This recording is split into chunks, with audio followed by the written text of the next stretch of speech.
प्रिय बहनों एवं श्रद्धालु साथियों, आप सभी को ऋषि पंचमी हार्दिक शुभकामनाएं। आज हम इस व्रत की गहराई, इसकी परंपराएं एवं नियम विधियां और इससे जुड़े रहस्यों को समझेंगे। इससे पहले आप लोग हमारे YouTube चैनल को सब्सक्राइब करें और वीडियो को लाइक करें, कमेंट करें। राधे राधे मित्रों, आज हम चर्चा करेंगे एक ऐसे व्रत की जो विशेषकर स्त्रियों के लिए बनाया गया है और जिसका संबंध सीधे सीधे उनके जीवन की उस अवस्था से है जिसमें वे अशुद्ध मानी जाती हैं। ऋषि पंचमी व्रत। भाद्रपद मास की शुक्ल पंचमी को ऋषि पंचमी व्रत किया जाता है।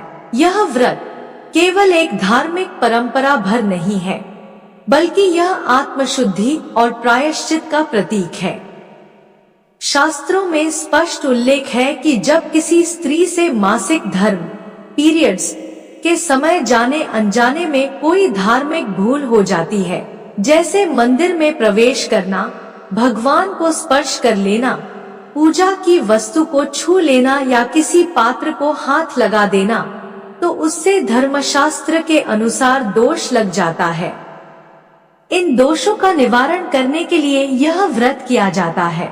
मनुष्य चाहे कितना ही सावधान क्यों न हो, उससे जीवन में छोटी बड़ी गलतियां हो ही जाती हैं। परंतु यदि वह सच्चे मन से उन भूलों का प्रायश्चित करे और महान ऋषियों का स्मरण कर उनसे क्षमा याचना करे, तो वह पवित्र हो सकता है। इस दिन स्त्रियां और कभी कभी पुरुष भी सप्तऋषियों और उनकी धर्मपत्नी अरुंधति माता का पूजन करते हैं।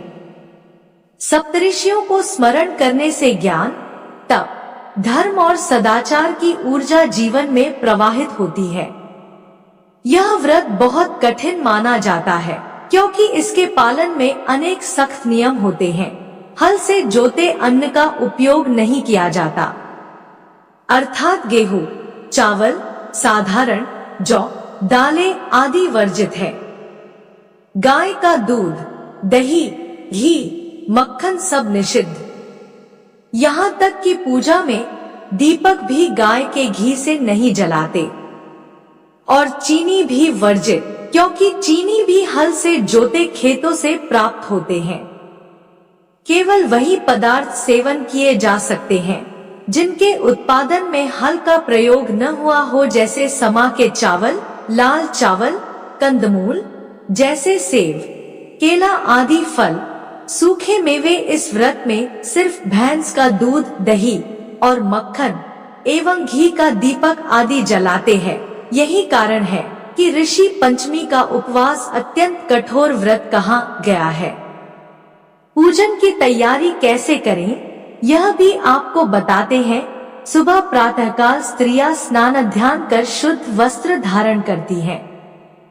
फिर पूजा के स्थान को मिट्टी और गोबर से लिपकर पवित्र करती हैं। यदि यह संभव न हो तो लकड़ी या संगमरमर की चौकी पर पीला वस्त्र बिछाकर पूजा का स्थान बनाया जाता है।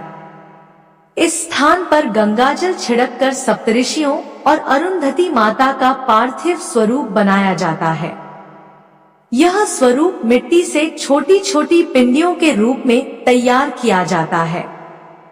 सप्तऋषियों के 7 पिंड और एक अरुंधति माता का गोलाकार पिंड बनता है।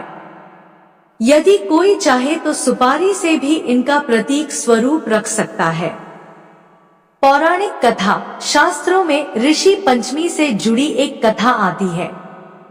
एक बार एक ब्राह्मण की कन्या मासिक धर्म के दिनों में अशुद्ध अवस्था में रहते हुए भी अनजाने में रसोई और पूजा के पात्रों को स्पर्श कर बैठी।